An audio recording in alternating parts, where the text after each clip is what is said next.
বর্তমানে নারুটোর ভিতরে অনেক পাওয়ারফুল ক্যারেক্টার আছে, যেমন ওতোৎসুকি, নারুটো, সাসকে, আকাতসুকি। কিন্তু এই সবার আগে একটা ক্যারেক্টার ছিল, তা হলো Hashirama Senju, first Hokage, God of shinobi.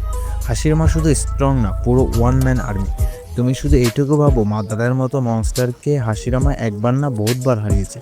মাদারার কাছে ছিল ইন্টারনাল মাঙ্গিকিউ শারিঙ্গান, নাইন টেল, তার উপর সুসানু আর্মা। এরপরও হাশিরামা মাদারাকে হারিয়েছে, ও টেল বিস্টকে পর্যন্ত হারিয়েছে। এরপরও তার কাছে এত চক্রাক থাকে যে ও হ্যান্ড সাইন ছাড়া, কোনো প্রকার হ্যান্ড সাইন ছাড়াই হিল করতে পারে। তারপর হাশিরামার সিগনেচার মুভ উড স্টাইল, এটা শুধু ট্রি এর মধ্যে বা শুধুমাত্র গাছ বা ট্রি এর ভিতরে সীমাবদ্ধ না, তার ডিপ ফরেস্ট ইমার্জেন্স পুরো একটা ল্যান্ডস্কেপকে চেঞ্জ করে দিতে দেয়। তার উডেন গোলেম কুরামের সাথে ফাইট করেছে। তারপর আমরা তার সেজ মুডকে কিভাবে ভুলতে পারি? হাশিরামা মিড ব্যাটেলের ভিতরে ইনস্ট্যান্টলি সেজ মুড অ্যাক্টিভেট করতে পারে।